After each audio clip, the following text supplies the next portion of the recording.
Hello and welcome to Atop the Fourth Wall, where bad comics burn. Patreon-sponsored review time again, and for the most part, Patreon-sponsored reviews tend to be focused on one thing: highlighting good stuff. The era of the caustic critic being the dominant form of media analysis on YouTube is long behind us. People like hearing about good stuff, thinking about why something works, with some light snark about some of its sillier tendencies, or just having a good time. We're all friends here, you know, it's why I call you guys that, and a lot of you have quite vocally said you're trying to expand my interests. I've been doing this for 15 years, and you're sick of me talking about Star Trek. You want me to push my horizons, try new things, get into the same stuff you are. That's why you have me do things like the Dresden Files, or JoJo's Bizarre Adventures, or hell, even some video games or movies that are a bit more niche. My Patreon request system, when people can snag a slot, is relatively loose about what I allow compared to others. And hey, there are plenty of times when people actually want to focus on what the show is about. Bad comics. They want to see me eviscerate something that sucks, want me to share with you all something awful that was printed so that we can all learn from its mistakes. And that's kind of the case here. The patron wanted to remind you guys that sometimes manga can be garbage too.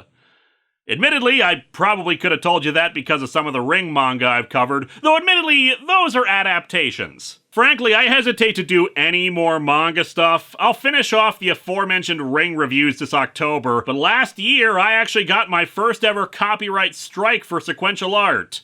And it's not even for my videos. The Japanese copyright owners of Junji Ito's manga gave me a legit strike for the long box of the damned videos on Uzumaki. Not content ID claim, copyright strike, as in the things that can get my channel taken down. So thanks, jackass, your videos are my downfall! Can't hear you reviewing long box bumper contest entries, and bring back late night double feature or I'll make you lick my skulls! Anyway, we must carry on and try to figure out what makes this one so bad. It's about a teenage sex robot. Let's dig into E-Robot Chapter 1. Welcome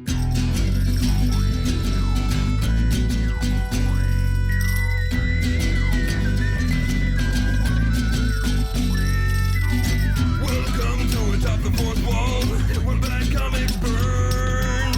Linkara's gonna teach you all a lesson you won't learn. What's with these awkward subjects? What's all this art so rubbish? To anyone who's had a bad comic published, it could be your turn. Linkara, he is a man, punch, sporadically a grouch. Linkara, he has his own spaceship, but he's always on his couch. Linkara, ghosts, gods, a universe in flux. Linkara, this comic sucks.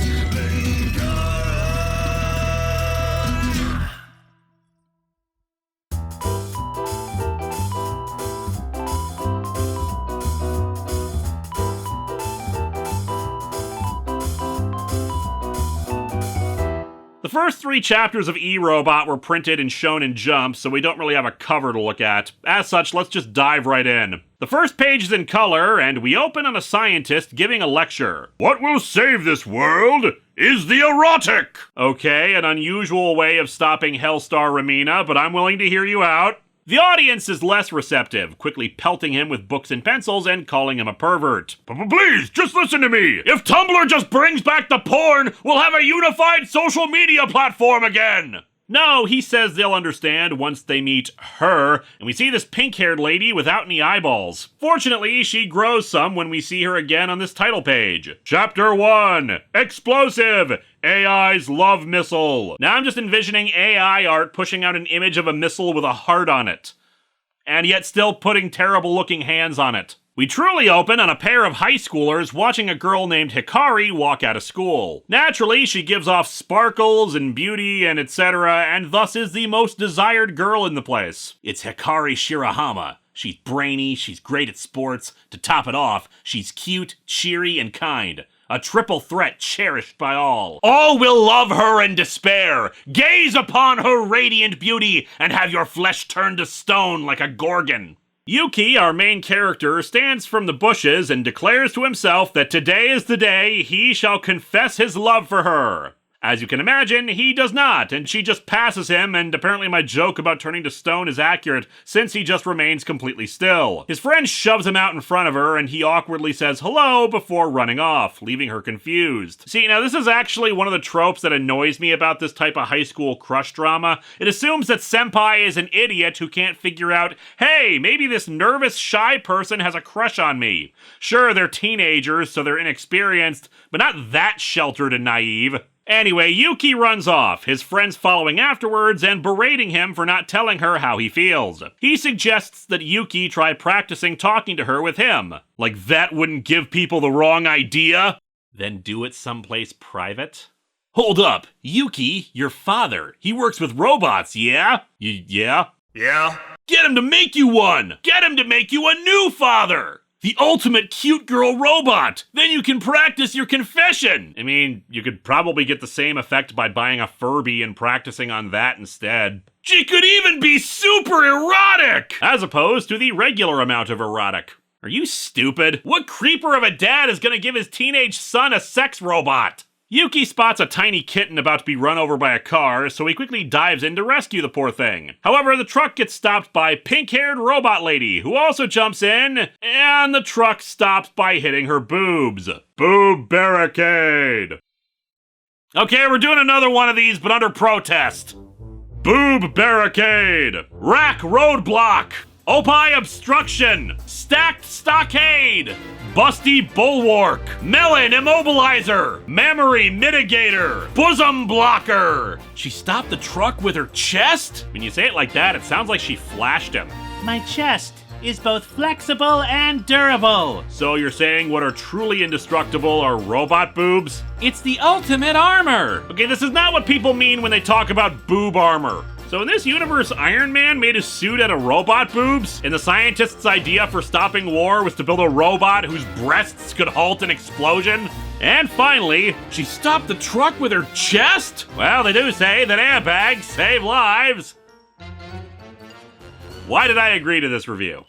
I guess Yuki was just a few feet behind them, and the Force sends the robot back until she hits him with her butt. Given how her breasts can stop a truck, you can imagine the force of the impact from her ass, and he's knocked out. He dreams briefly of his crush, Hikari, asking him if he prefers boobs or butt. Well, doesn't really matter, because on the E-Robot, either one can give you a concussion. He wakes up back in his room, the robot girl admitting worriedly that indeed her butt is strong enough to put dents in steel. This robot was made by someone who really wanted to be with Android 18 from Dragon Ball Z, but also wanted 100% authenticity in the design. She introduces herself as I. Roborovsky, and I do wonder on the pronunciation, like, was she supposed to be pronounced AI or just as I, with the name being the pun on its own? I'm going with that one just because it sounds weird to call her AI otherwise. He has no idea what the hell she's talking about. What's on her ears? And the same things that end up on a lot of Rob Liefeld characters, cyborg earmuffs. He notices that she looks sexy, thanks for the onomatopoeia of the Jiggles comic, totally necessary, but then comedically hits his head against the wall because he's pledged himself to Hikari. He wonders where his injuries from the car almost hitting him went, and she explains that she administered emergency first aid. Her robot body produces a healing ointment that she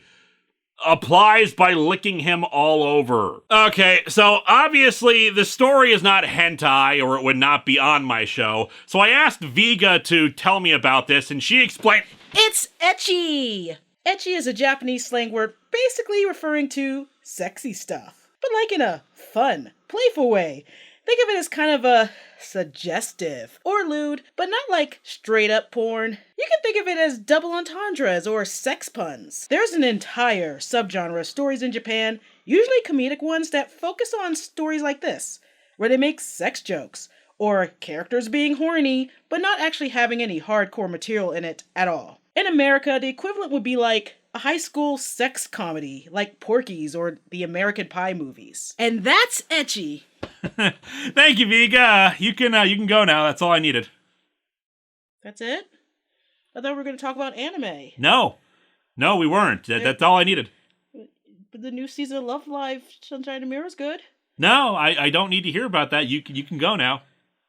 I mean, that's all that I needed. Oshinoko?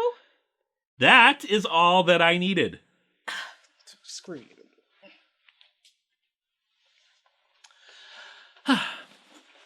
So, anyway, Yuki soon gets a phone call from his dad, the scientist from the beginning, who explains why he created Ai. Even today, this world is full of unending wars. If someone makes a weapon capable of killing 100 people, someone will create one that can wipe out 1,000. Dude, I think you're severely underestimating the amount of people some weapons can kill these days. It's a never-ending, vicious cycle of killing. So in order to break that circle, I poured years and years of my life into developing a certain weapon. The robot girl? What? No, I made a chemical weapon that can kill all life at once. Beat that, murder cycle! The ultimate erotic weapon, E-Robot!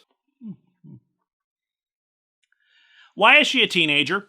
No, see, I sort of understand the logic of your insane plan, but I want to know why you decided she should be modeled on a 16-year-old. And she is. Yuki said that she looked to be about his age, and he's only a second-year high school student, which is about 16 to 17 years old. So even if we gave the benefit of the doubt to her looking older, she's still only a teenager. Bear in mind that until 2022, the age of adulthood in Japan was 20, now 18, so either way, not great for her. So why did you design your erotic weapon to be a teenager? And for the love of God, I had better not see any arguing in the comments about age of consent laws or the like. It's still weird, and if I's supposed to be used to create world peace, maybe it should account for other countries finding her resembling a teenager to be icky and just have her look like a frickin' adult. Oh, and enjoy this chart showing off how perfect she is for this. World's most erotic fingers. World's most erotic armpits. World's most erotic feet. So, like, how did he determine what was the most erotic armpit?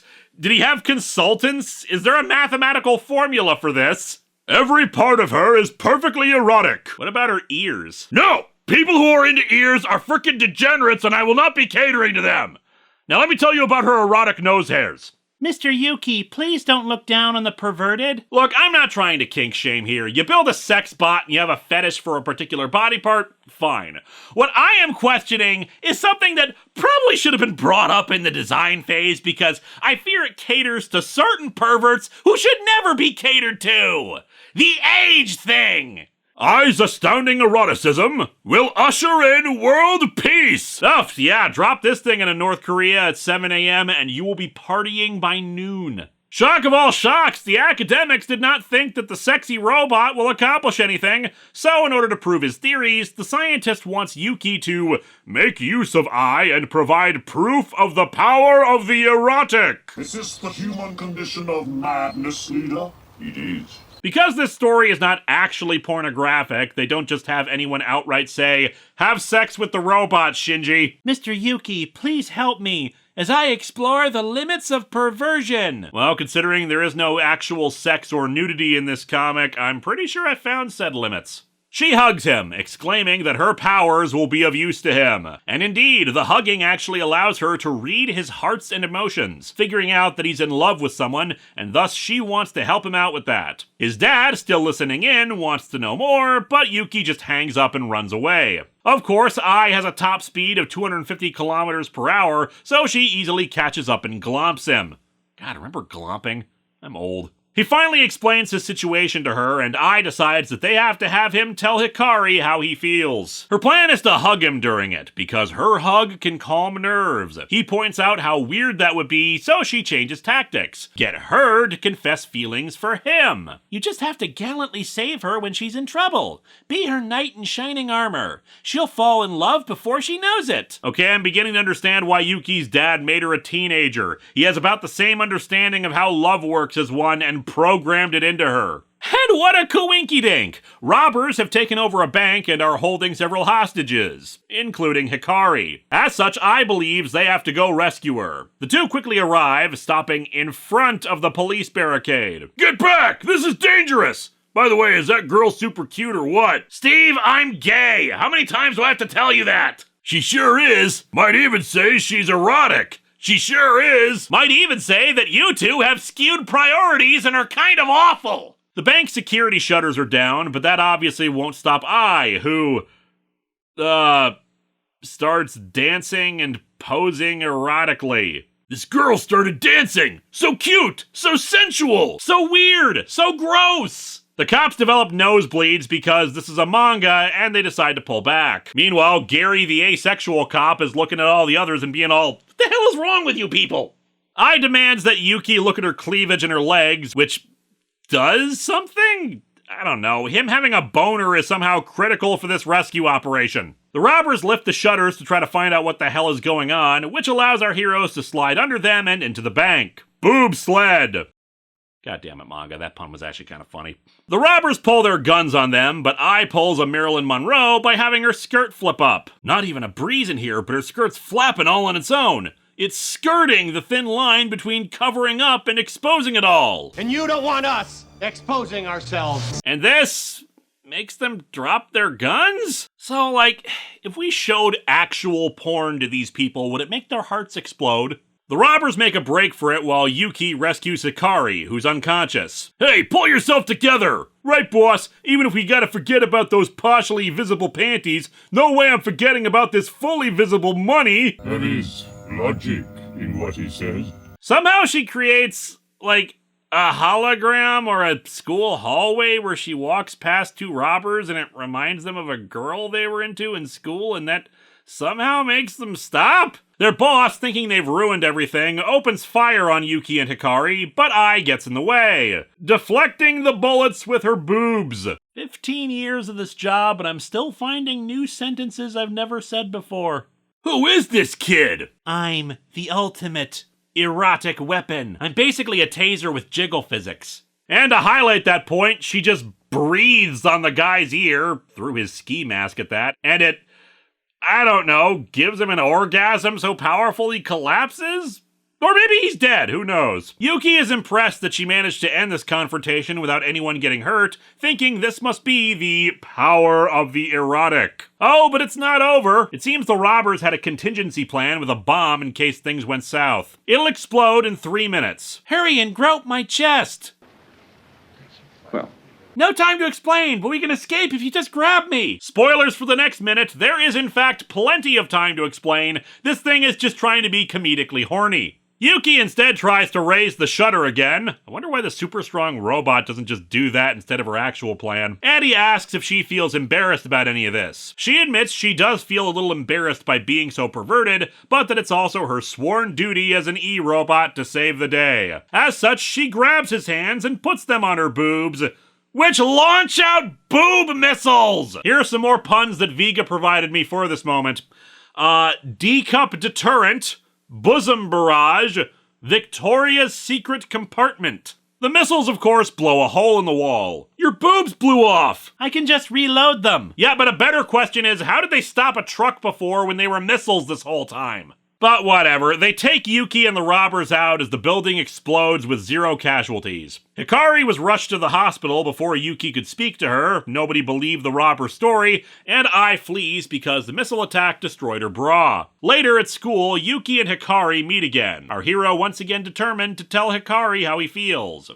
But before he can, Ai slams into him. Hikari, embarrassed, admits that the cops told her everything about the pink-haired girl who danced and saved the day, so quickly thanks the two for what they did before rushing off. And so our chapter ends with Ai saying that he'll bounce back from this, especially since she'll be at his side. Yes, she is enrolling in the school, even though she has absolutely no reason to do so. Okay, so here's the thing. I actually hesitate to say that this manga sucks, because it's a comedy.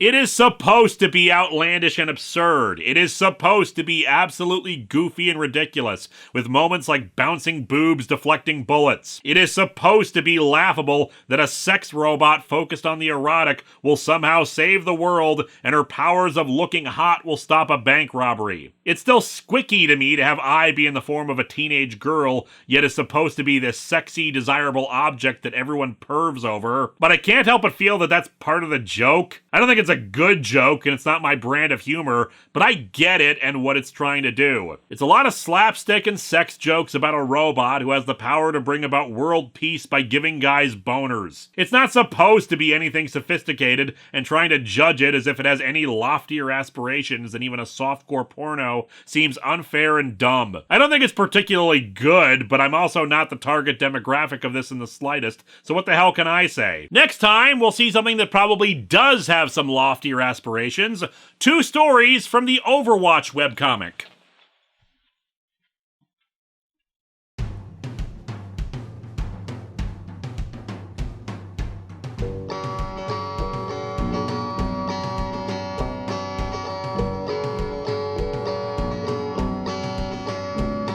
I'm sitting on my couch reviewing comics, the worst words that you will ever see.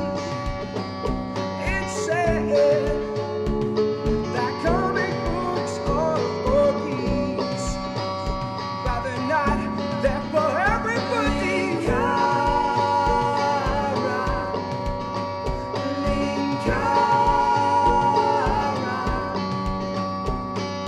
If you doubt that I am a man, I am a man.